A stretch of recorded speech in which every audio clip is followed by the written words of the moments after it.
Hello students, कैसे आप लोग। आज के इस वीडियो में हम बात करेंगे एनसीईआरटी एक्सरसाइज 3.2 के बारे में, और जिसमें 3 टाइप्स के क्वेश्चन दे रखे हैं। पहला जो टाइप है वो है ग्राफिकल सॉल्यूशन, यानी जो इक्वेशन दे रखी हैं उनको हमें ग्राफिकली सॉल्व करना है। और हो सकता है वर्ड प्रॉब्लम्स हो। वर्ड प्रॉब्लम्स से सबसे पहले हमें इक्वेशंस फॉर्म करनी है, इक्वेशंस बनानी है और इन इक्वेशंस को ग्राफिकली सॉल्व करना है। दूसरा टाइप दे रखा है, उसमें अगर हमें दो इक्वेशंस दे रखे हैं जिसे हम pair of linear equations into variables कहते हैं, इसे हम सिस्टम ऑफ इक्वेशंस भी कहते हैं। तो हमें पता करना है जो सिस्टम ऑफ इक्वेशंस है वो कंसिस्टेंट है या इनकंसिस्टेंट है। और तीसरा टाइप है इसमें कि जो सिस्टम ऑफ इक्वेशंस दे रखा है उसके इनफाइनाइटली मैनी सॉल्यूशंस हैं, वन सॉल्यूशन है या फिर नो सॉल्यूशन है। तो ये तीनों टाइप के जो टॉपिक्स हैं उनको हम इस एक्सरसाइज में डिस्कस करने वाले हैं। इसमें जैसे कि वन सॉल्यूशन है, मोर देन वन सॉल्यूशन जिसे हम इनफाइनाइट मैनी सॉल्यूशंस कहेंगे, या फिर नो सॉल्यूशंस हैं, उस कंडीशन को हम यहाँ पर थोड़ा सा रिकॉल कर लेते हैं और उसी से हमें समझ में आ जाएगा कि कंसिस्टेंट और इनकंसिस्टेंट क्या होते हैं। तो आइए सबसे पहले हम दो इक्वेशन कंसीडर कर लेते हैं। a1x plus b1y plus c1 equal to 0 और a2x plus b2y plus c2 equal to 0। ये हमारे पास दो इक्वेशंस हैं।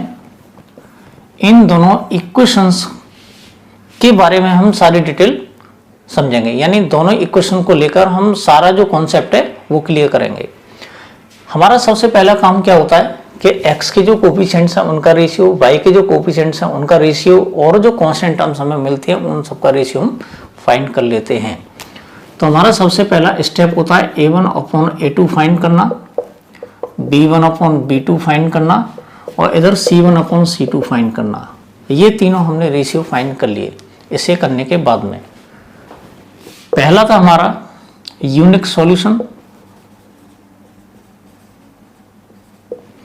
इसमें क्या होता है, यूनिक सॉल्यूशन को हम वन सॉल्यूशन भी कहते हैं। और इसके लिए जो कंडीशन होती है a1 upon a2 not equal to b1 upon b2, यानी x के कोफिशिएंट का जो रेशियो है वो y के कोफिशिएंट के रेशियो के इक्वल नहीं होता।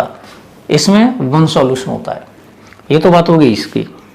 दूसरा होता है इनफाइनाइटली मैनी सॉल्यूशंस।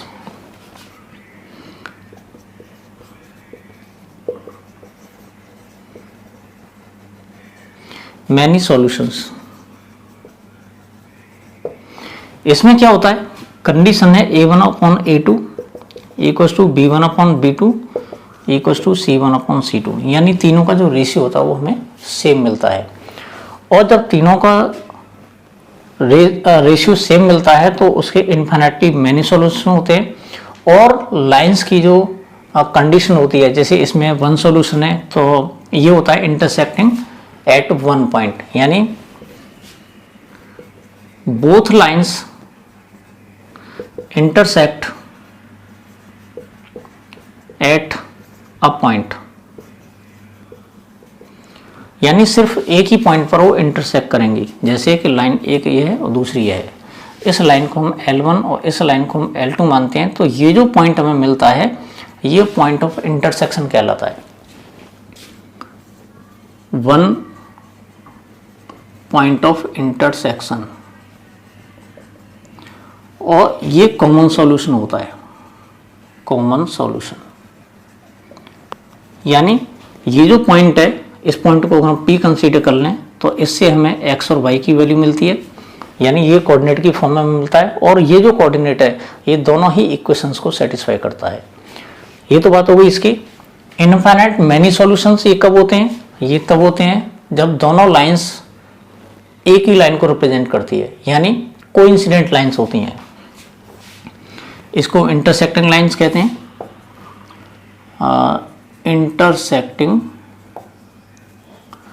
लाइंस, ये जो कंडीशन है हमारी वो है कोइंसिडेंट लाइंस भाई, कोइंसिडेंट लाइंस। इसमें क्या होता है, एक लाइन ऐसे करके जा रही है L1, दूसरी लाइन भी ठीक इसके ऊपर होकर जाएगी, ये L2 है। हमें मालूम है दोनों लाइंस के जो कॉमन पॉइंट्स है वो इनफाइनाइट हैं, इस वजह से इसको बोलते हैं हम इनफाइनाइटली मैनी सॉल्यूशन। इसमें लिखेंगे इनफाइनाइट कॉमन पॉइंट्स। और इनफाइनाइट कॉमन पॉइंट्स होने की वजह से इसके इनफाइनाइटली मैनी सॉल्यूशंस होते हैं। तीसरी कंडीशन होती है हमारी, ये है unique solution, infinitely many solution. Last बचता है हमारा नो सॉल्यूशन। नो सॉल्यूशन यहीं से हमें मालूम पड़ रहा है कि दोनों इक्वेशंस का कॉमन सॉल्यूशन कुछ भी नहीं होगा। और हमें ये भी मालूम है जब दोनों लाइंस एक दूसरे को कहीं पर भी इंटरसेक्ट नहीं करती तो इसका मतलब कोई भी कॉमन पॉइंट हमें नहीं मिलेगा। और जब लाइंस एक दूसरे को इंटरसेक्ट नहीं करती हैं तो उनको बोलते हैं हम पैरेलल लाइंस। Parallel lines. और पैरेलल लाइंस के लिए जो कंडीशन है वो है A1/A2 equal to B1/B2 not equal to C1/C2।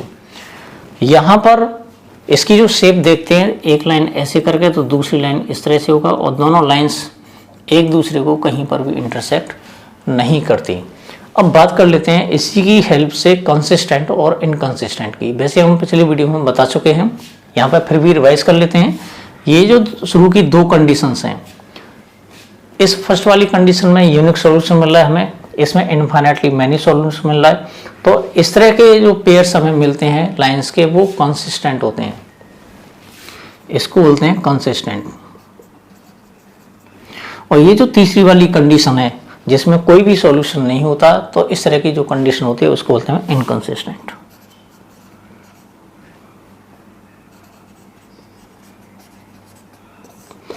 मैं समझता हूँ ये सारा टॉपिक समझ आ गया होगा। और बात करते हैं इसके ग्राफिकल सॉल्यूशन की।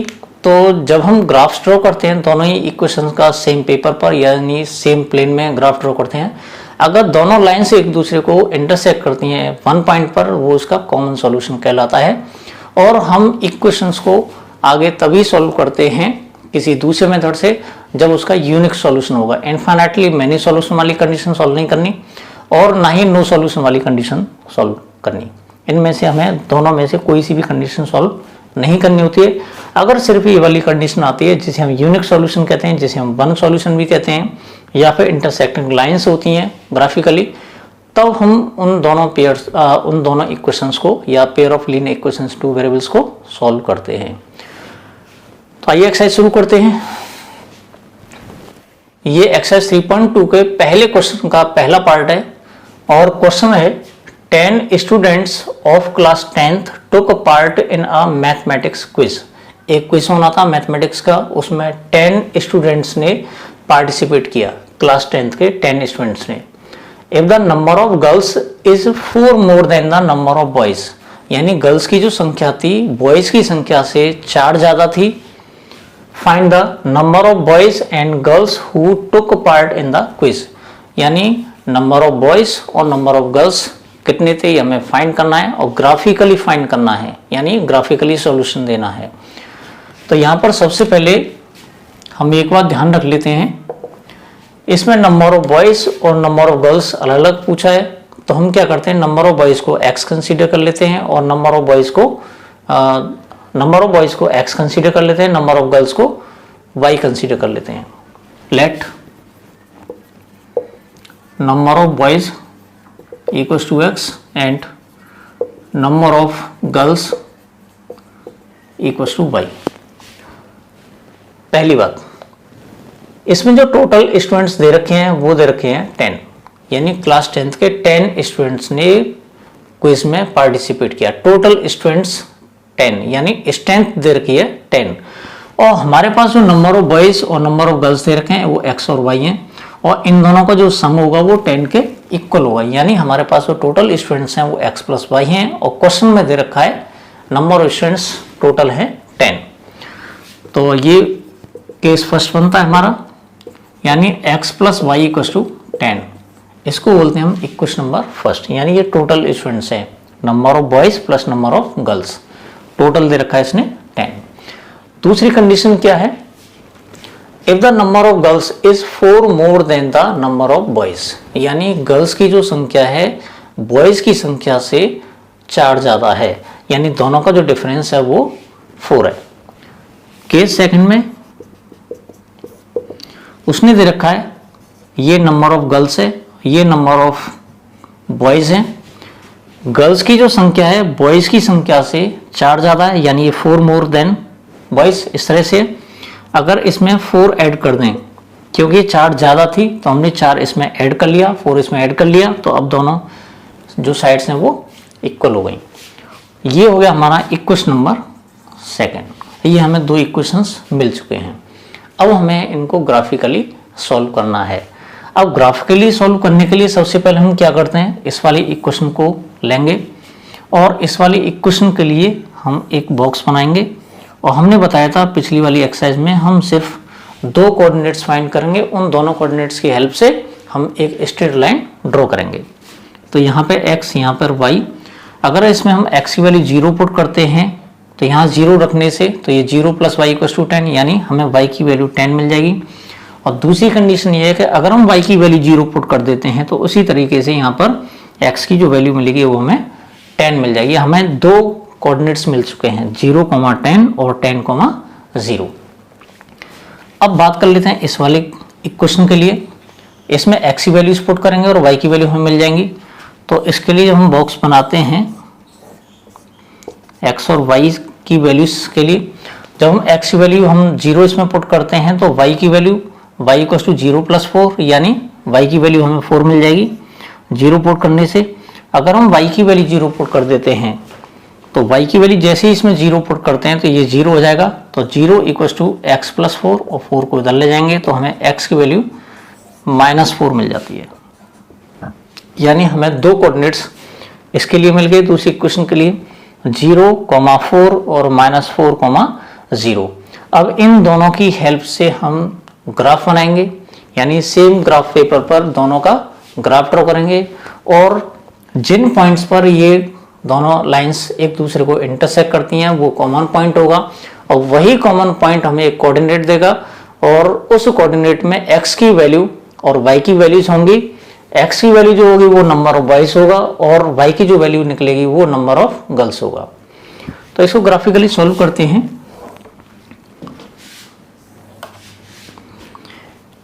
इसमें x और y की जो वैल्यूज दे रखी हैं वो मैक्सिमम 10 है, इसमें भी 10 है। यहाँ 0, 4 या -4, 0, तो इसके लिए हमें एक बड़ा सा ग्राफ बनाना पड़ेगा। तो इसके लिए सबसे पहले हम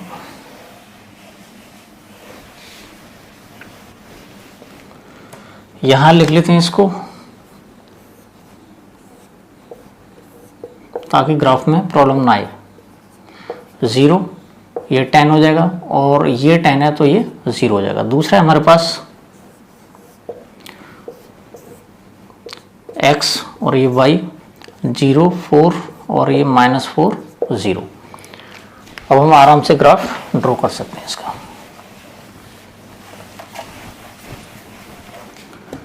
तो यहाँ सबसे पहले इस तरह से ये हमने ग्राफ ड्रॉ किया है।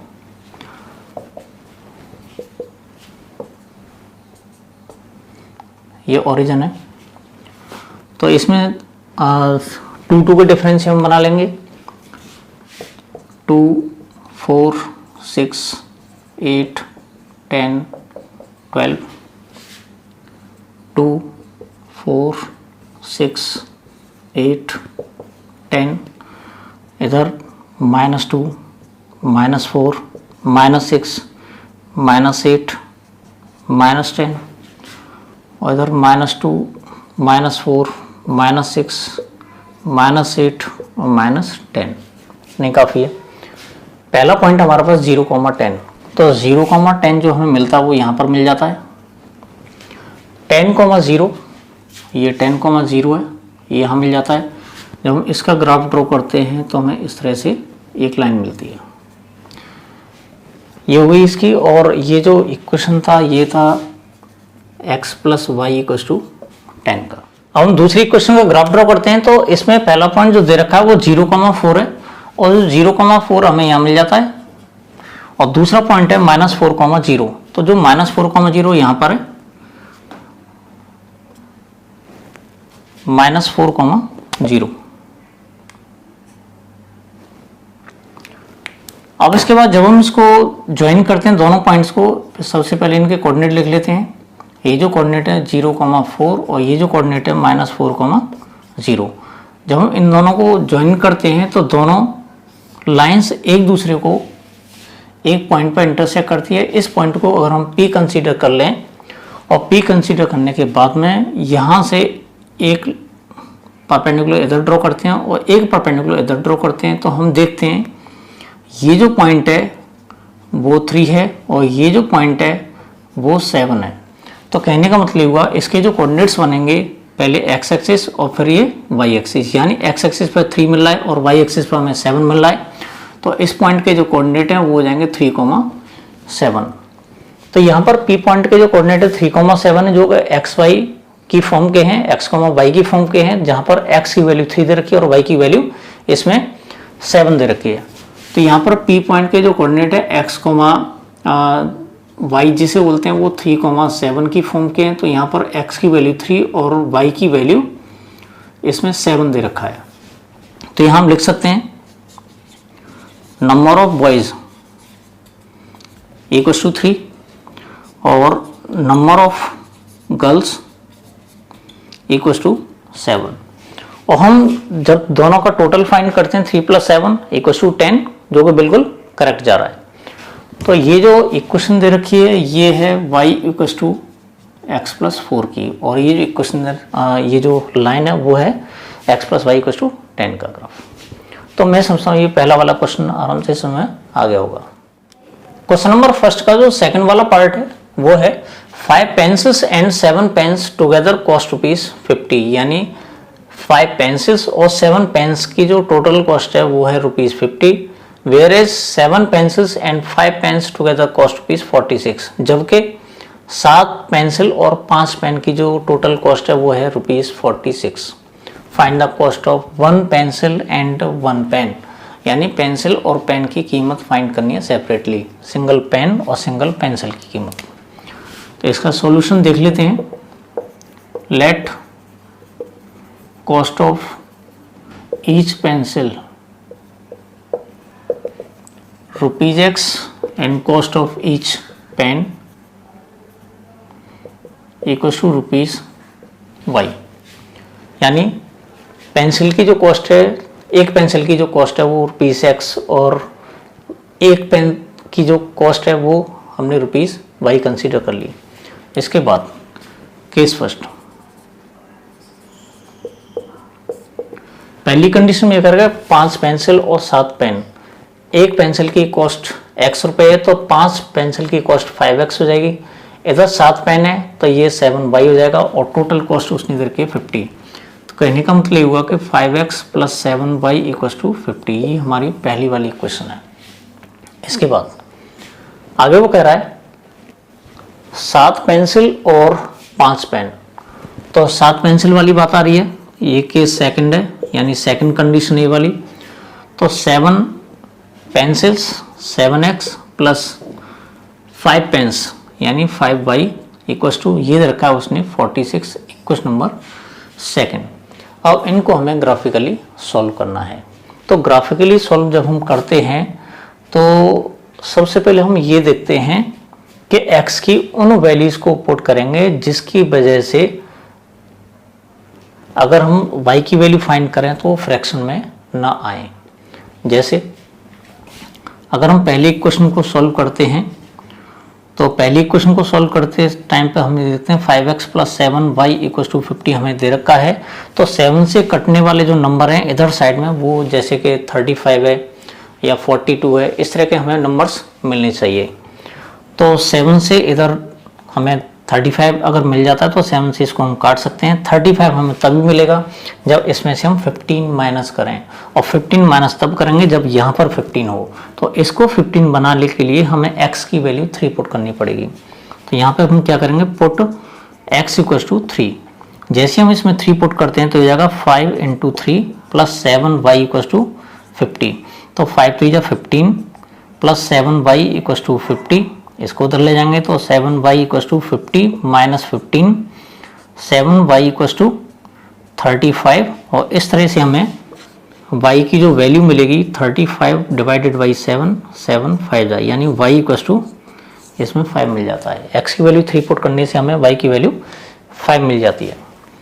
इसी तरह से ये तो एक कोऑर्डिनेट है, अभी हमें दूसरा कोऑर्डिनेट और फाइंड करना है। अब हम क्या करेंगे, अगर y की वैल्यू 0 पुट कर देते हैं इसमें, तो ये टर्म हमारी खत्म हो जाएगी। यहाँ 5x इक्वल टू 50 मिल जाएगा, और जैसे ही 5x इक्वल टू 50 मिलता है तो 5 से हम इसको आराम से डिवाइड कर सकते हैं। पुट y इक्वल टू 0, तो इसमें हम क्या करेंगे, 5x plus 7 into 0 equal to 50, यानी 5x प्लस 0 इक्वल टू 50, यानी 5x इक्वल टू 50, और इस तरह से 50 डिवाइडेड बाई 5 से हमें 10 मिल जाता है। x की वैल्यू 10 मिल गई। तो यहाँ पर सबसे पहले इसको एक बॉक्स में लिख लेते हैं, ये x y, और हमने सबसे पहले x की वैल्यू 3 पुट की थी, जिससे हमें y की वैल्यू 5 मिलती है। जब हमने y की वैल्यू 0 पुट की थी तो हमें x की वैल्यू 10 मिल जाती है। बाकी हमें कोऑर्डिनेट्स फाइंड करने की जरूरत नहीं है। और ये जो इक्वेशन हमें दे रखा है, ये दे रखा है 5x plus 7y equal to 50 का। अब बात कर लेते हैं दूसरे इक्वेशन की। दूसरा इक्वेशन हमारे पास है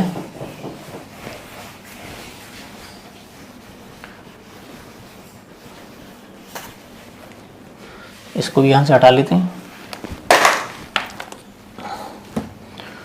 तो 7x plus 5y equal to 46, और हमें मालूम है x की हमें ऐसी वैल्यूज पुट करनी पड़ेंगी ताकि 5 से वो इधर डिविजिबल हो सकें, यानी इसको इधर ले जाएंगे तो हमें ऐसी वैल्यू मिल सके जो 5 से डिवाइड हो सके। तो उसके लिए सबसे पहले हम क्या करते हैं, x की वैल्यू अगर हम 2 पुट कर लेते हैं, तो जैसे ही 2 पुट करेंगे तो 7 टू जा 14, 14 को उधर ले जाएंगे तो हमें मिलेगा 30।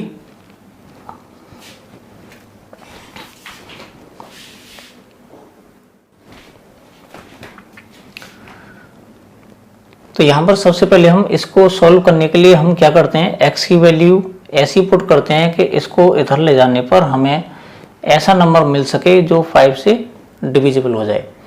तो यहाँ पर हम x की वैल्यू अगर 8 पुट कर लेते हैं, पुट x इक्वल टू 8, तो ये जाएगा 7 into 8 plus 5y equal to 46, 56 plus 5y equal to 46, इसको उधर ले जाएंगे तो 5y इक्वल टू 46 माइनस 56, तो 5y इक्वल टू माइनस का 10 मिल जाएगा, और इस तरह से हमें y की वैल्यू माइनस का 2 मिल जाती है। तो ये तो बात हो गई इसकी, हमें y की वैल्यू प्रॉपर मिल चुकी है। अब बात कर लेते हैं अब हम y की वैल्यू ऐसी पुट करेंगे जिससे हमें x की वैल्यू मिल सके प्रॉपर तरीके से।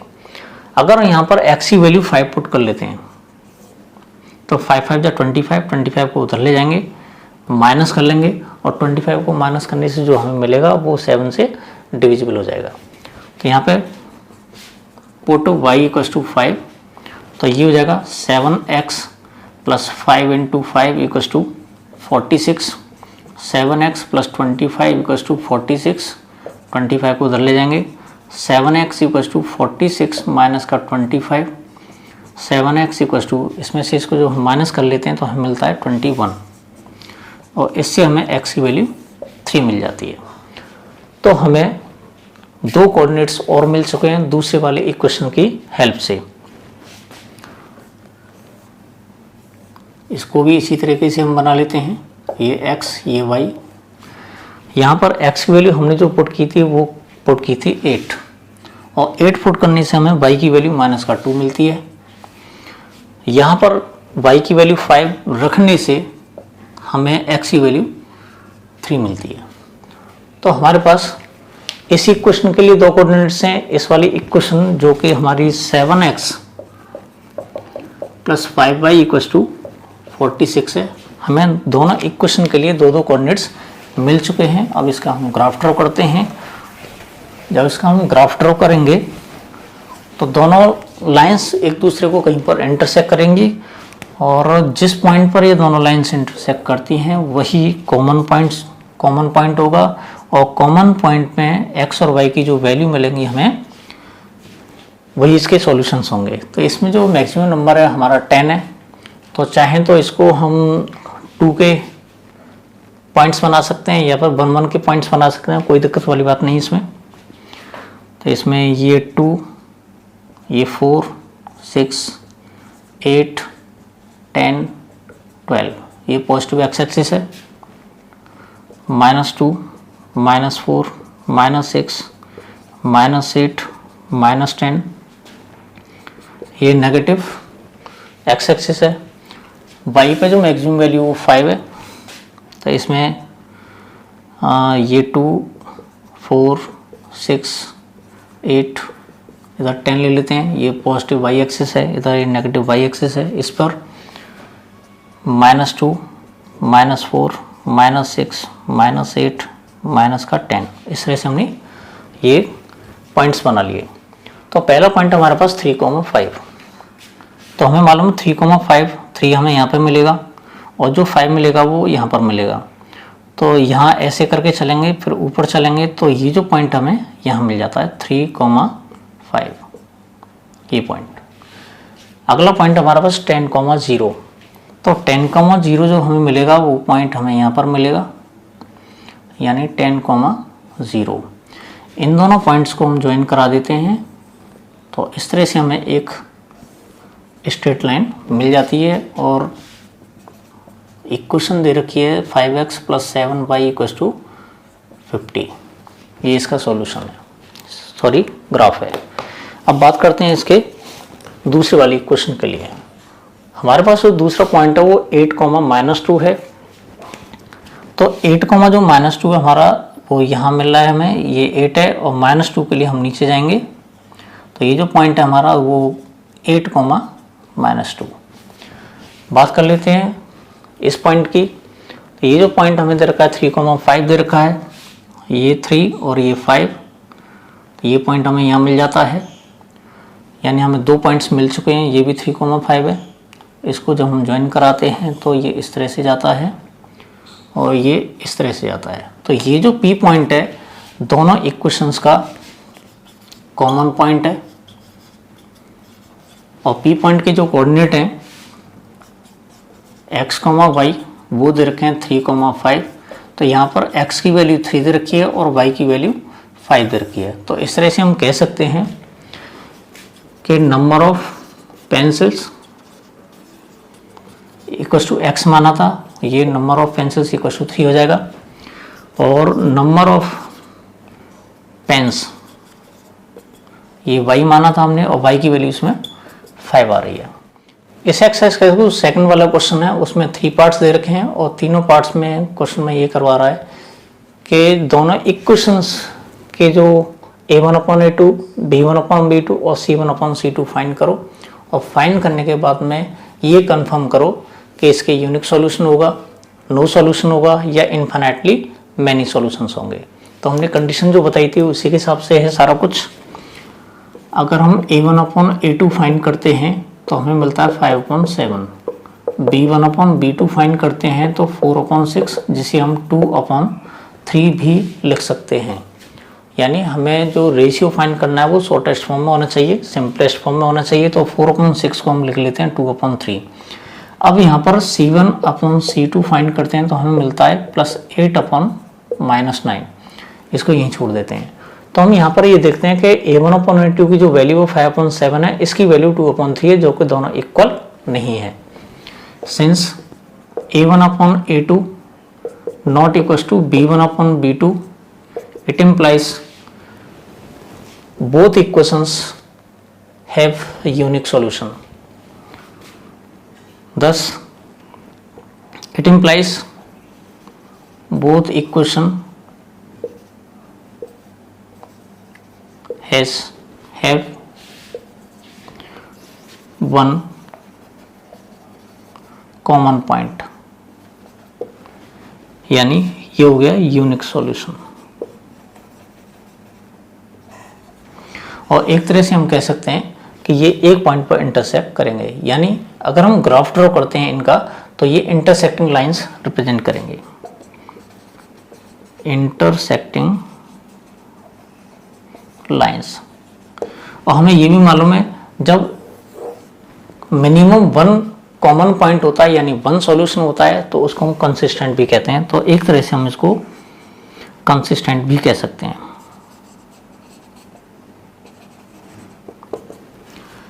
बात करते हैं दूसरे वाले पार्ट की। यहाँ पर अगर हम a1/a2 फाइंड करते हैं तो 9/18 जिसे हम 1/2 भी कह सकते हैं। b1/b2 फाइंड करते हैं तो यहाँ पर 3/6 यानी ये भी 1/2 और c1/c2 फाइंड कर लेते हैं तो 12/24 यानी ये भी हमें 1/2 मिल जाता है।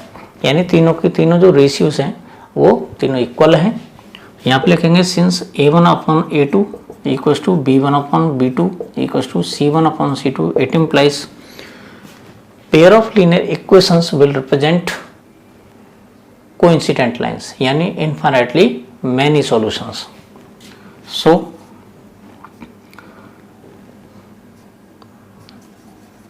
there will be infinite many solutions और इसको बोलेंगे कोइंसिडेंट लाइंस और कंसिस्टेंट, ये दोनों ही कंडीशन होंगी। बात करते हैं इसकी तो a1/a2 अगर फाइंड करते हैं तो ये 6/2 यानी एक तरह से 3/1 हो जाएगा।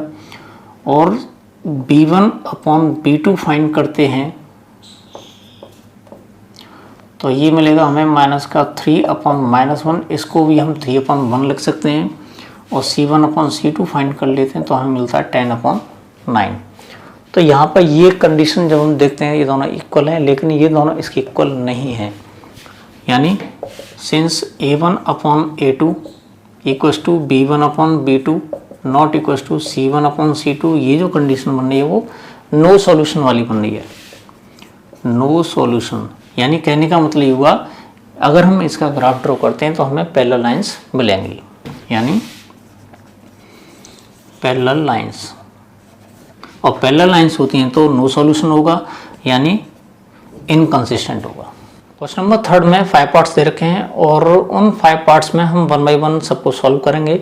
और हर पार्ट में ये पूछ रहा है कि जो pair of linear equations in 2 variable दे रखा है वो कंसिस्टेंट है या इनकंसिस्टेंट है। और हमने बताया था कंसिस्टेंट तब होता है जब pair of linear equations at least one solution रखता है, यानी एटलीस्ट वन कॉमन सॉल्यूशन होता है।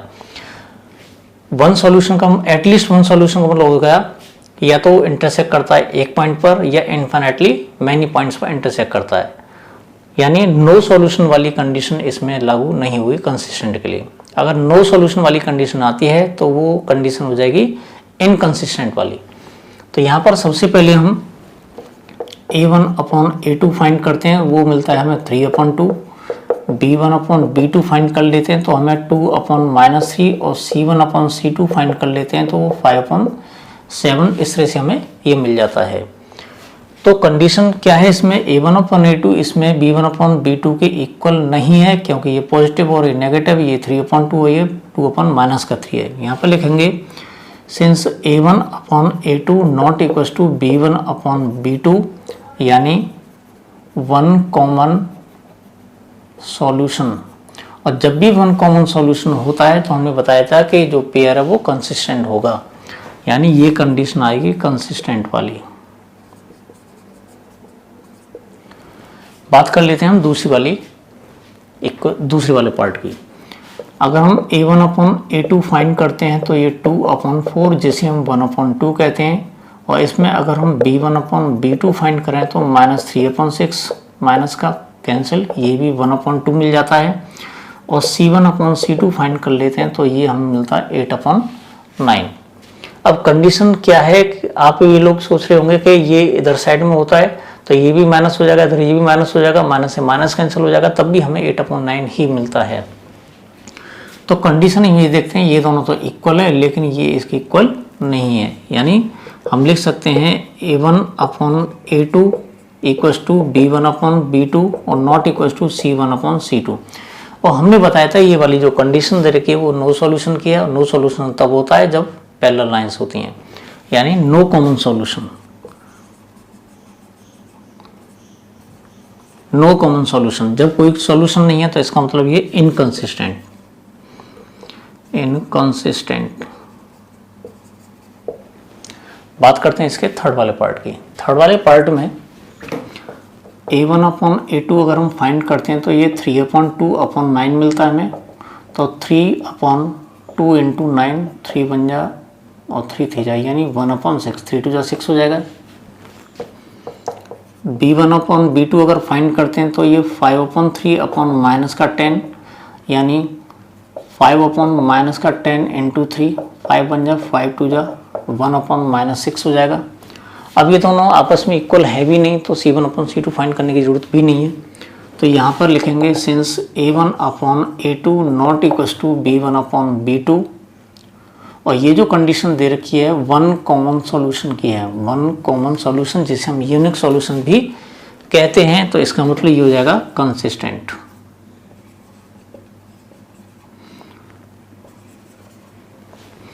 बात करते हैं इसके फोर्थ वाले पार्ट की। तो इसमें a1/a2 फाइंड कर लेते हैं तो 5/-10 जिसे हम 1/-1/2 भी लिख सकते हैं। इधर b1/b2 फाइंड करते हैं तो -3/6 यानी -1/2 मिलेगा, और c1/c2 फाइंड कर लेते हैं तो -11/-22 जिसे बोलते हैं -1/2।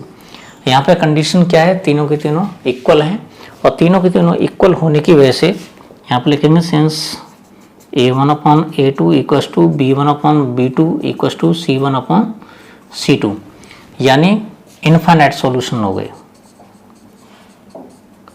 Infinite solution. तो जो इनफाइनाइट सॉल्यूशन मतलब more than one, at least one solution तो है ये, तो इसको हम लिख सकते हैं कंसिस्टेंट।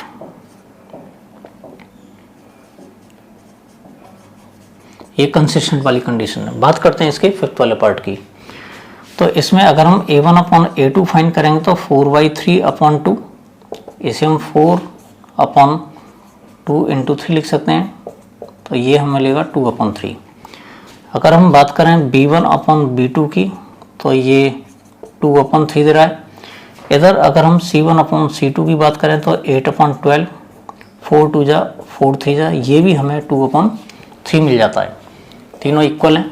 यहाँ पे लिखेंगे since a1/a2 equals to b1/b2 equals to c1/c2, तीनों इक्वल हैं, और तीन इक्वल तब होते हैं जब लाइंस कोइंसिडेंट होती हैं, यानी इनफाइनाइट मैनी सॉल्यूशंस, और इनफाइनाइट मैनी सॉल्यूशंस हैं तो इसका मतलब ये हुआ ये कंसिस्टेंट होगा। क्वेश्चन नंबर 4 में हमें 4 पार्ट्स दे रखे हैं।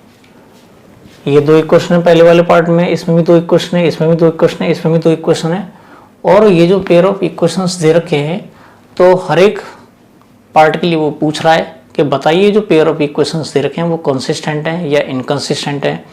अगर कंसिस्टेंट हैं तो उनको ग्राफिकली सॉल्व करना है। तो बात कर लेते हैं इसके पहले वाले पार्ट की, इस वाले पार्ट की। अगर हम a1/a2 फाइंड कर लेते हैं तो हमें मिलता है 1/2, b1/b2 फाइंड कर लेते हैं तो वो भी मिलता है हमें 1/2, और c1/c2 फाइंड कर लेते हैं तो 5/10 मिलता है, यानी जिसे हम 1/2 भी कह सकते हैं। तो यहाँ पर a1/a2 equals to b1/b2 equals to c1/c2, यानी तीनों के तीनों का जो रेशियो हमें मिला है वो 1/2 मिला है। तो ये हो जाएगा infinitely many solution, infinite solutions, यानी कंडीशन हो जाएगी कंसिस्टेंट वाली। जब कंडीशन कंसिस्टेंट वाली है तो इसका मतलब होगा हमें इसके सॉल्यूशंस देने हैं, और इनफाइनाइटली मैनी सॉल्यूशंस होंगे। तो ग्राफिकली सॉल्व करना है तो ग्राफ ड्रॉ करने के लिए सबसे पहले हम क्या करते हैं, क्योंकि तीनों का रेशियो सेम आ रहा है तो हम इसका ग्राफ ड्रॉ करें या फिर इसका ग्राफ ड्रॉ करें, सेम आएगा ग्राफ, तो हम किसी एक इक्वेशन का ग्राफ ड्रॉ कर लेते हैं। हमारे पास जो इक्वेशन है वो x + y = 5 है, इसी का ग्राफ ड्रॉ करेंगे। अगर हम x की वैल्यू ज़ीरो पुट करते हैं तो यहाँ ज़ीरो पुट करने से y की वैल्यू हमें 5 मिल जाएगी। अगर हम y की वैल्यू ज़ीरो पुट करते हैं तो हमें x की वैल्यू 5 मिल जाएगी। यानी हमें दो कोऑर्डिनेट्स मिल चुके हैं 0,5 और 5,0। तो यहाँ पे 1 2 3 4 5 6 1 2 3 4 5 इधर 6, थोड़ा सा आगे ले लेते हैं इसको।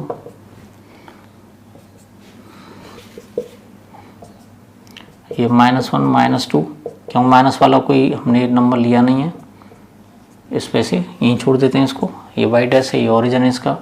पहला जो पॉइंट हमारा 0,5 का है तो ये पॉइंट ये है। दूसरा पॉइंट हमारा 5,0 का, ये पॉइंट ये है। अगर हम दोनों को ज्वाइन करते हैं तो हमें एक स्ट्रेट लाइन मिल जाती है इस तरह से।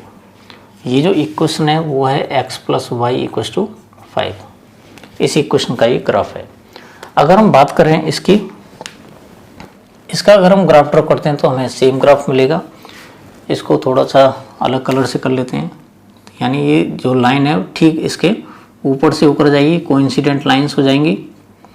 और इस तरह से हम इसका ये जो ग्राफ इक्वेशन है वो है 2x + 2y = 10। तो दोनों के इन्फिनिटली मैनी सॉल्यूशंस हमें मिलेंगे। ये तो बात होगी फर्स्ट वाले पार्ट की। बात करते हैं इसके सेकंड वाले पार्ट की। तो सेकंड वाले पार्ट में जो इक्वेशंस दे रखी हैं उनके कोफिशिएंट्स x और y के और जो कांस्टेंट टर्म दे रखा है उनका कंपैरिजन करते हैं। तो जब हम इसका कंपैरिजन करते हैं a1/a2, हम दूसरी क्वेश्चन की बात कर रहे हैं, तो a1/a2 की वैल्यू 1/3, b1/b2 की जो वैल्यू है -1/-3 और c1/c2, इससे कैंसिल हो जाएगा तो ये 1/3 हो जाएगा। और c1/c2 फाइंड कर लेते हैं तो ये 8/16 मिल रहा है, यानी 1/2 मिलता है। अब यहाँ हम देखते हैं a1/a2 = b1/b2 है, लेकिन नॉट इक्वल टू c1/c2 भी है। तो ये नो सॉल्यूशन वाली कंडीशन, यानी लाइंस पैरेलल होंगी। और लाइंस पैरेलल होंगी तो एक दूसरे को इंटरसेक्ट नहीं करेंगी। इंटरसेक्ट नहीं करेंगे तो इसका मतलब कोई भी सॉल्यूशन न होने की वजह से ये इनकंसिस्टेंट वाली कंडीशन बन जाएगी।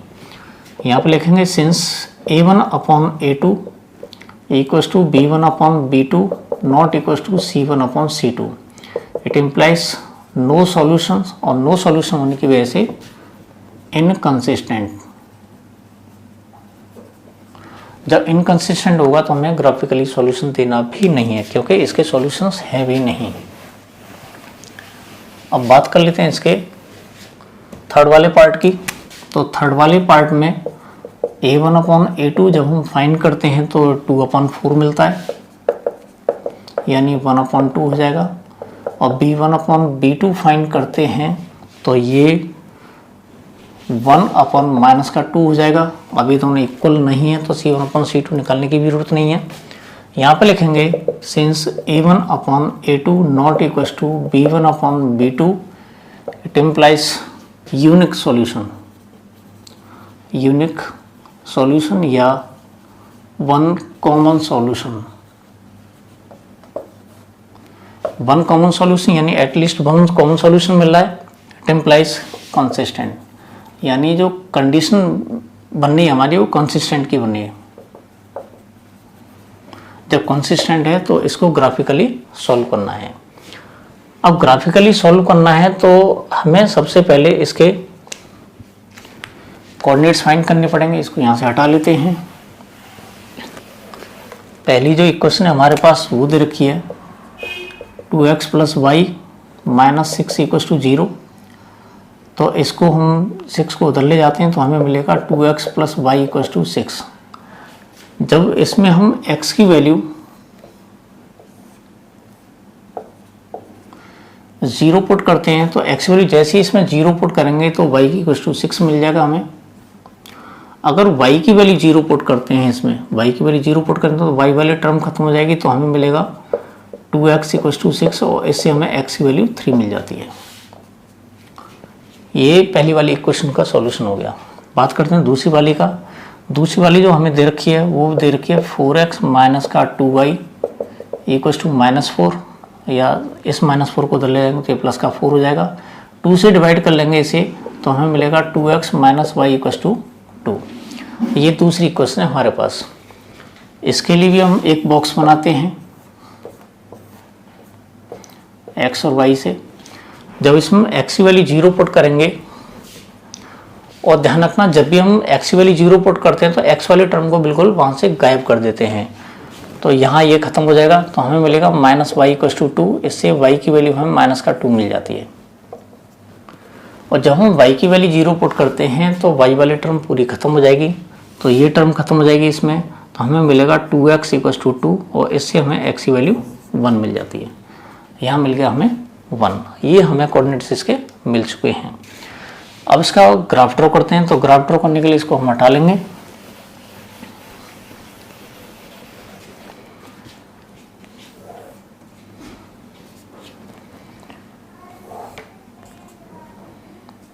ये positive x axis, positive y axis, negative x axis, negative y axis, ये ओरिजिन है।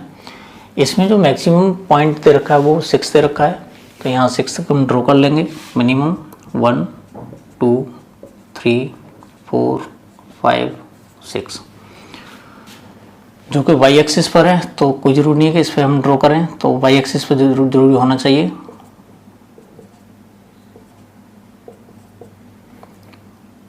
और आगे बढ़ा लेते हैं इसको। यहाँ पे हमें 6 मिल जाता है वाई एक्सिस, क्योंकि नेगेटिव में सिर्फ एक ही पॉइंट है, थोड़ा सा ही बढ़ाएंगे हम इसको। -1 -2 -3 -4 -5 -6 तक कर लेते हैं। चलो इधर -1 -2 -3 -4 -5 -6, ये हो गया।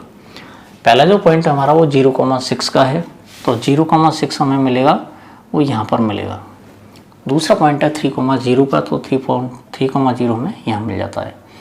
जब हम इनको ज्वाइन करते हैं तो इस तरह से हमें एक स्ट्रेट लाइन मिल जाती है।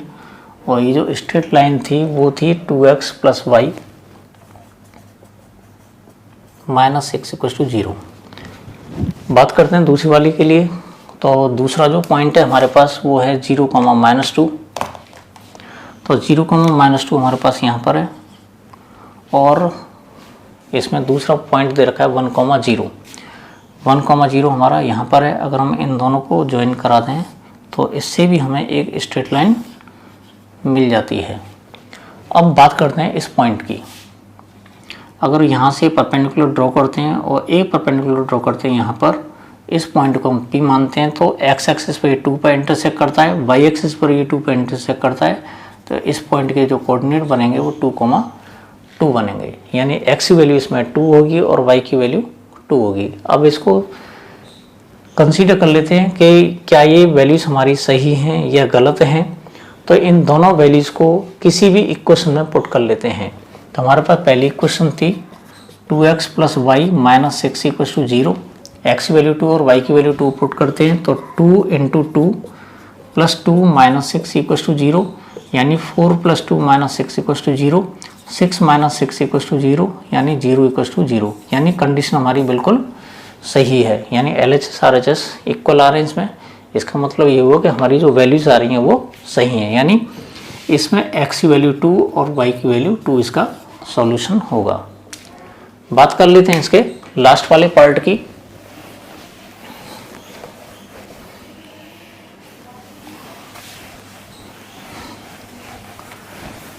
तो लास्ट वाला पार्ट हमें जो दे रखा है वो दे रखा है 2x minus 2y minus 2 equal to 0 और 4x minus 4y minus 5 equal to 0। यहाँ पे सबसे पहले जब हम a1 अपॉन a2 फाइंड कर लेते हैं तो यह मिलता है 2/4। 2/4 यानी जिसे हम 1/2 भी लिख सकते हैं। अगर हम b1 अपॉन b2 फाइंड करते हैं तो ये मिलता है -2/-4, यानी ये भी हमें 1/2 मिल जाता है। और इसके अलावा फिर बात करते हैं हम C1/C2 की। ये दे रखा है -2/-5, जिसे हम 2/5 भी लिख सकते हैं। तो कंडीशन ये है कि ये दोनों तो इक्वल हैं, लेकिन ये इक्वल नहीं है। तो यहाँ लिखेंगे हम since A1/A2 equal to B1/B2 not equal to C1/C2, ये कंडीशन दे रखी है। तो हम कह सकते हैं कि ये नो सॉल्यूशन वाली कंडीशन है, यानी इसमें जो लाइंस अगर हम ड्रॉ करते हैं दोनों पैरेलल लाइंस आएंगी, यानी नो सॉल्यूशन। नो सॉल्यूशन का मतलब इनकंसिस्टेंट, यानी जो कंडीशन होगी वो इनकंसिस्टेंट वाली होगी, और इनकंसिस्टेंट वाली कंडीशन में हम कहीं पर भी सॉल्यूशन नहीं देते हैं इसका। बात कर लेते हैं क्वेश्चन नंबर 5 की। क्वेश्चन नंबर 5 में half the perimeter of A rectangular garden whose length is 4 meter more than its width is 36, find the dimensions of the garden। तो यहाँ पर मैं आप लोगों को एक बात बता दे रहा हूँ, जब स्टूडेंट्स इस क्वेश्चन को पढ़ते हैं तो मोस्टली स्टूडेंट्स कंफ्यूज हो जाते हैं, क्योंकि इसमें जो कंडीशंस दे रखी हैं वो मिक्स दे रखी हैं। मैं उनको सेपरेट किए दे रहा हूँ ताकि आप लोगों को ठीक से समझ आए। तो यहाँ पर कंडीशन ये है कि half the perimeter of A rectangular garden, half the perimeter of A rectangular garden is 36। आप लोगों को ध्यान रखना है इस बात का, यानी किसी रेक्टेंगुलर गार्डन के पेरीमीटर का जो हाफ है वो 36 के इक्वल है। पेरीमीटर का हाफ 36 के इक्वल है।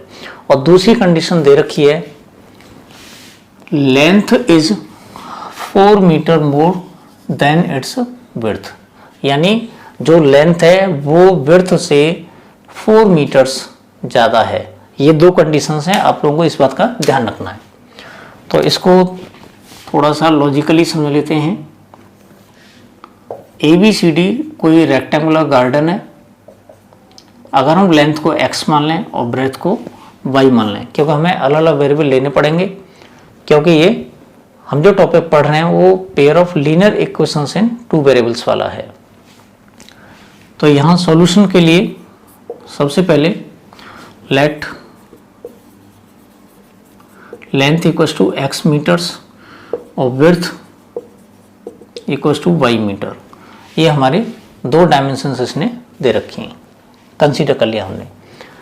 अब वो कह रहा है कि half the perimeter of the rectangular garden, यानी जो पहला वाला केस है हमारा वो ये है कि पेरीमीटर का जो हाफ है वो किसके इक्वल है, वो है 36।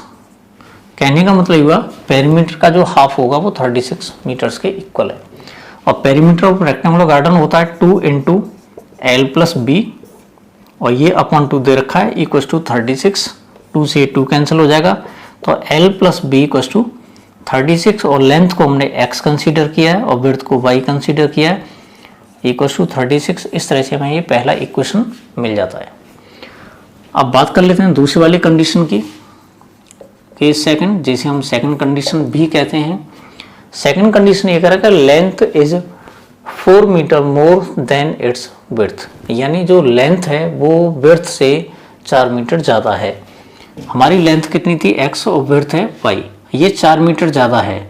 अगर इसमें 4 ऐड कर लेते हैं तो दोनों साइड्स जो हैं वो इक्वल हो जाती हैं, यानी x equal to y plus 4। ये दूसरी इक्वेशन हमें मिल जाती है, जैसे हम x minus y equal to 4 भी लिख सकते हैं, कोई प्रॉब्लम नहीं है इससे।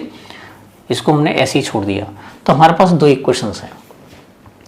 अब इन दोनों इक्वेशंस की हेल्प से हमें इसकी डायमेंशंस फाइंड करनी है, क्योंकि हम जो टॉपिक पढ़ रहे हैं वो ग्राफिकली सॉल्यूशन है, तो हम किसी अदर एल्जेब्रिक मेथड का इस्तेमाल नहीं करेंगे, सिर्फ ग्राफ्स का इस्तेमाल करेंगे। ग्राफ्स ड्रॉ करके इसका सॉल्यूशन हमें फाइंड करना है। सॉल्यूशन का मतलब इसकी डायमेंशंस फाइंड करनी है। तो हमारे पास जो पहली इक्वेशन है वो है x plus y equal to 36। इसको हम सॉल्व करेंगे और दो कोऑर्डिनेट्स हमें बनाने हैं। अगर हम x की वैल्यू इसमें 20 पुट कर लेते हैं तो हमें कोई स्मॉलर वैल्यू मिलेगी, अप्रोक्सीमेटली बराबर सी मिल जाती हैं। तो x वैल्यू जो हम 20 पुट करते हैं तो 20 प्लस वाई इक्वल टू 36, तो इससे y की वैल्यू 36 माइनस 20 यानी 16 मिल जाती है। अगर हम x की वैल्यू इसी में अगर हम x की वैल्यू 18 पुट करते हैं या कोई स्मॉलर वैल्यू पुट कर लेते हैं, चलो 10 पुट कर लेते हैं, तो x वैल्यू जो हम 10 पुट करते हैं इसमें तो ये मिल जाएगा 10 प्लस वाई इक्वल टू 36, और इससे y की वैल्यू हमें 26 मिल जाती है। तो कहने का मतलब ये हुआ कि पहला जो बॉक्स में हमें मिला है x और y की वैल्यूज के लिए वो है 20,16 और दूसरा मिला है 10,26 10,26। ये जो इक्वेशन है हमारी वो है x plus y equals to 36 वाली। अब बात करते हैं इसके लिए। इसमें जब हम x की वैल्यू 0 पुट करते हैं तो y की वैल्यू -4 मिल जाएगी, और अगर हम y की वैल्यू 0 पुट करते हैं तो x की वैल्यू हमें 4 मिल जाती है। इसके लिए हमें जो दूसरा बॉक्स मिल जाता है x और y की वैल्यूज के लिए, जब x की वैल्यू हमने 0 पुट की थी तो y की वैल्यू -4 है, 0, -4, और इधर दे रखा है 4,0, ये 4 है तो ये 0 हो जाएगा। तो इनकी हेल्प से हम ग्राफ ड्रॉ करेंगे और देखते हैं कि दोनों जो लाइंस हैं एक दूसरे को कहाँ पर इंटरसेक्ट करती हैं, और जिस पॉइंट पर इंटरसेक्ट करेंगी वो इसका कॉमन सॉल्यूशन होगा, और उस कॉमन सॉल्यूशन से हम x और y की वैल्यूज फाइंड करेंगे। x की जो वैल्यू होगी वो लेंथ का काम करेगी और y की जो वैल्यू होगी वो विड्थ का काम करेगी। तो सबसे पहले हम ये देखते हैं कि इसमें y की जो वैल्यूज दे रखी हैं वो -4 और इधर 0 है, इधर 4 और 0 x और y की वैल्यूज है, इधर 20, 16, 10 और 26, यानी जो मैक्सिमम वैल्यू इसमें 26 दे रखी है। तो इस वजह से हम एक काम करते हैं, इसमें 5 का डिफरेंस ले लेते हैं ताकि ग्राफ बहुत ज़्यादा बड़ा ना बने। 5, 10, 15, 20, 25, 30 और ये 35। ये positive x axis, negative x axis, positive y axis, negative y axis, -5, -10, -15, -20, -25, -30, 5, 10, 15, 20, 25, इधर 30, -5, -10, -15, -20, -25 और इधर -30। हमारे पास जो कुछ पॉइंट्स दे रखे हैं वो 0, -4 है, तो 0, -4 हमें यहाँ मिलेगा, और दूसरा पॉइंट है 4,0, तो 4,0 हमें जो मिलेगा वो यहाँ पर मिलेगा। दोनों को अगर हम ज्वाइन करते हैं तो हमें इस तरह से एक स्ट्रेट लाइन मिल जाती है, और ये है straight line x plus y equals to y equals to x plus 4 वाली। बात करते हैं दूसरी वाली की। दूसरी वाली में दे रखा है 20,16, तो 20,16 15 से थोड़ा सा हमें ऊपर मिलेगा, 20,16 यहाँ मिल जाएगा अप्रॉक्सीमेटली 20,16, और दूसरा पॉइंट है 10,26, 10,26 हमें यहाँ मिल जाएगा। अब हम इन दोनों पॉइंट्स को मिलाते हैं तो इस तरह से हमें एक लाइन मिल जाती है, और ये जो लाइन हमें दे रखी है वो x plus y equal to 36 की है, और दोनों पॉइंट्स एक दूसरे को इस P पॉइंट पर इंटरसेक्ट करते हैं। P पॉइंट के जो कोऑर्डिनेट्स दे रखे हैं वो 20,16 है। तो यहाँ हम देखते हैं कि ये जो पॉइंट P है x, y की फॉर्म का है, और इसमें दे रखा है 20,16, तो इससे हमें x की वैल्यू 20 मिल जाती है और y की वैल्यू 16 मिल जाती है। कहने का मतलब हुआ कि जो लेंथ है जो हमने x कंसीडर की थी वो 20 मीटर्स होगी, और जो विड्थ है जिसे हमने y कंसीडर किया था उसकी वैल्यू 16 है, और ये 16 मीटर्स होगी। क्वेश्चन नंबर 6 में हमें एक इक्वेशन दे रखा है 2x plus 3y minus 8 equal to 0। अब हमें अपनी तरफ से एक इक्वेशन और देनी है, यानी हमें एक एग्जाम्पल देना है, अपनी तरफ से कंसीडर करना है लीनियर इक्वेशन 2 वेरिएबल का, ताकि दोनों का जो पेयर हो वो इंटरसेक्टिंग लाइन दे सके, या फिर पैरेलल लाइंस दे सके, या फिर कोइंसिडेंट लाइंस दे सके।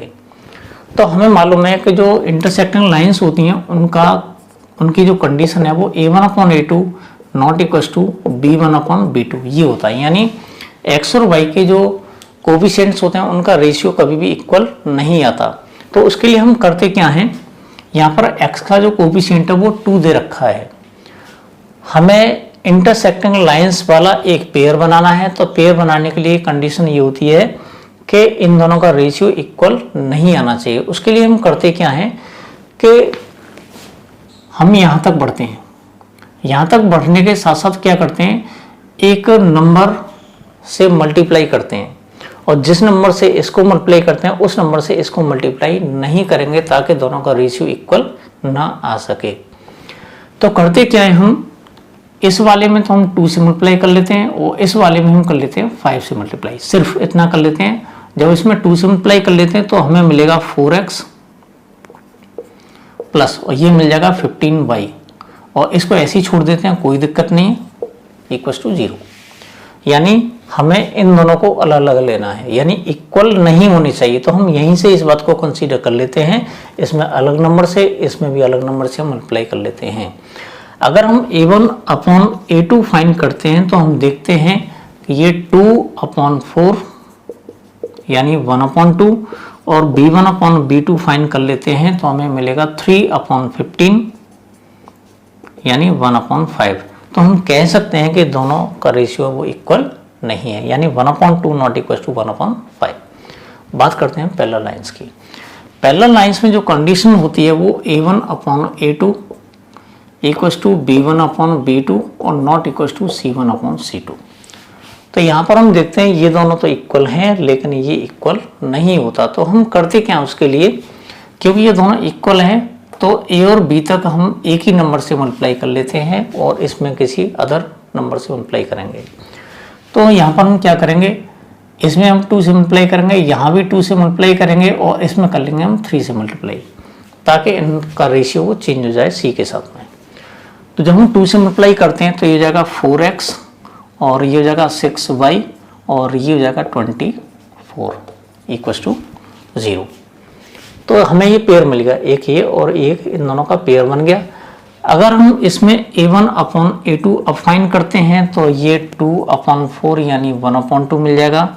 b1/b2 फाइंड करते हैं तो ये मिलेगा हमें 3/6 यानी 1/2 और c1/c2 फाइंड कर लेते हैं तो हमें मिलेगा माइनस का 8/-24 यानी 1/3।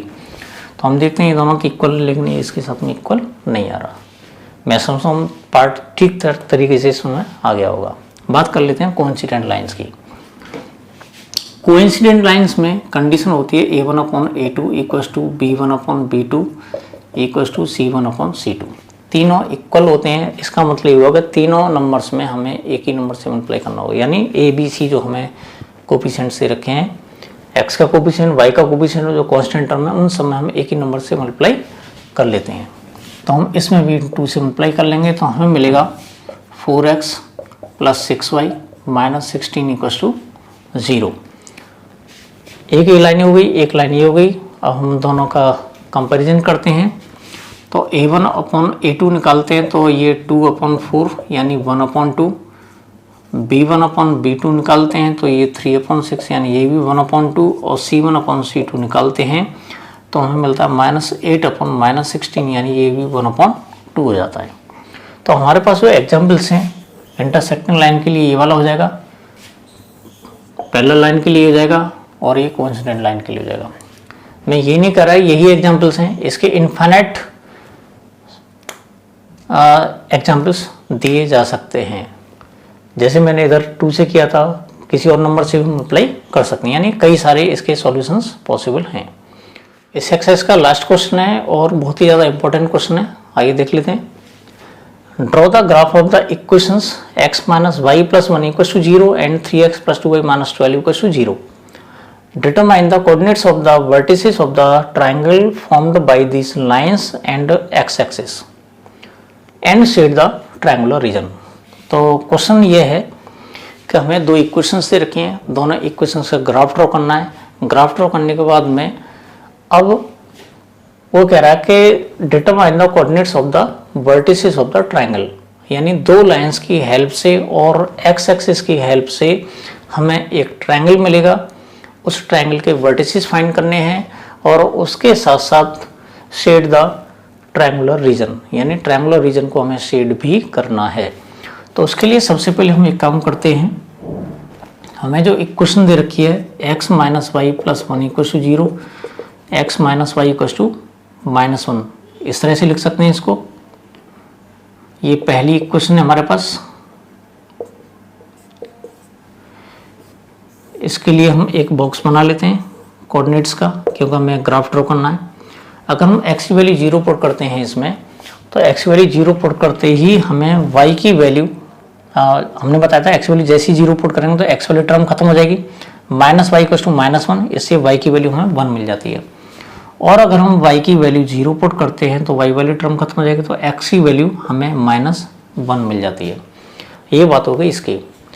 बात करते हैं दूसरी इक्वेशन की, तो 3x plus 2y minus 12 equal to zero, इसको हम लिख सकते हैं 3x plus 2y equal to 12। इसके लिए भी हम एक बॉक्स बना लेते हैं, इससे हमें कोऑर्डिनेट्स मिल जाएंगे। अगर हम x की वैल्यू 0 पुट कर देते हैं इसमें, जैसे ही x की वैल्यू 0 पुट करते हैं x वाली टर्म खत्म हो जाएगी, तो 2y इक्वल टू 12, तो इससे y की वैल्यू हमें 6 मिल जाएगी। अगर हम y की वैल्यू 0 पुट कर देते हैं तो y वाली टर्म खत्म हो जाएगी, ये टर्म खत्म, तो 3x इक्वल टू 12, यानी x की वैल्यू हमें 4 मिल जाएगी। तो दो कोऑर्डिनेट्स हमें इसके लिए मिले, दो कोऑर्डिनेट्स इसके लिए मिले, और इससे हमें ग्राफ ड्रॉ करने को मिल जाएगा।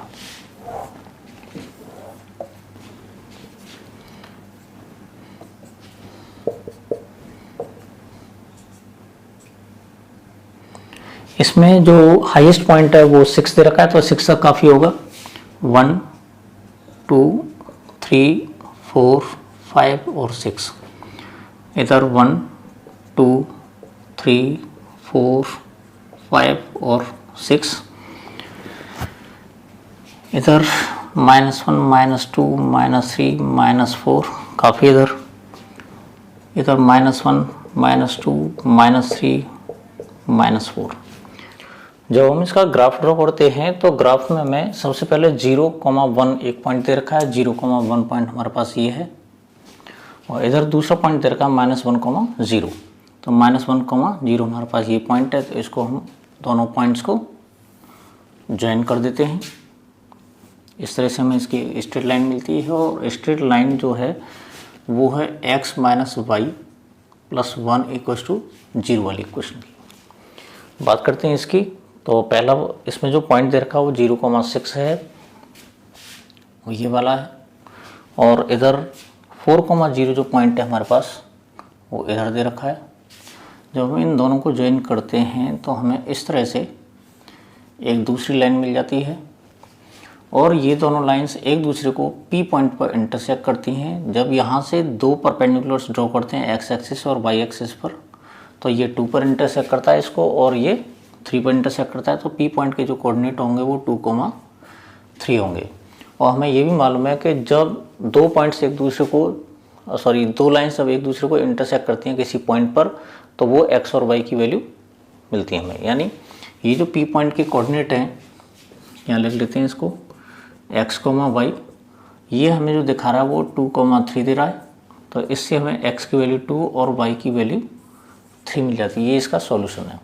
इसके बाद क्वेश्चन में ये कह रहा है कि इन दोनों लाइंस के द्वारा और x एक्सिस के द्वारा जो हमारे पास ट्रायंगुलर रीजन है उसके हमें कोऑर्डिनेट्स फाइंड करने हैं और उसको शेड करना है। तो यहाँ पर हम देखते हैं जो ट्रायंगुलर रीजन मिला है हमें इस लाइन के द्वारा, इस लाइन के द्वारा और x एक्सिस के द्वारा, वो ये वाला है, इस तरह से। ये पॉइंट P दे रखे हैं, इसको हम Q पॉइंट मान सकते हैं, इसको R पॉइंट मान सकते हैं। तो हमें P Q R के कोऑर्डिनेट्स भी फाइंड करने हैं। इसमें जो Q पॉइंट है वो है -1,0, और इधर जो R पॉइंट है उसके कोऑर्डिनेट्स हैं 4,0। तो इस तरह से हमें इसके तीनों कोऑर्डिनेट्स के तीनों वर्टिसेस के कोऑर्डिनेट्स मालूम हो जाते हैं। इसके अलावा थोड़ा सा एक्स्ट्रा पार्ट और मैं इसमें ऐड करना चाह रहा हूँ। अगर वो बाई चांस क्वेश्चन में ये कहता कि दोनों लाइंस के द्वारा और वाई एक्सिस के द्वारा जो ट्रायंगुलर रीजन बना है उसके कोऑर्डिनेट्स फाइंड करने हैं और उसको सेट करना है, तो हम उसके लिए ये वाला ट्रायंगल सेलेक्ट करते। तो यहाँ पर पी पॉइंट के कोऑर्डिनेट 2,3 ही रहेंगे, इस पॉइंट के जो कोऑर्डिनेट हैं वो 0,6 हो जाएंगे और इस पॉइंट के जो कोऑर्डिनेट होंगे वो 0,1 हो जाएंगे और हम इस वाले पार्ट को इसमें शेड करते। मैं समझता हूँ क्वेश्चन पूरा समझ आ गया होगा। मिलते हैं अगली वीडियो में।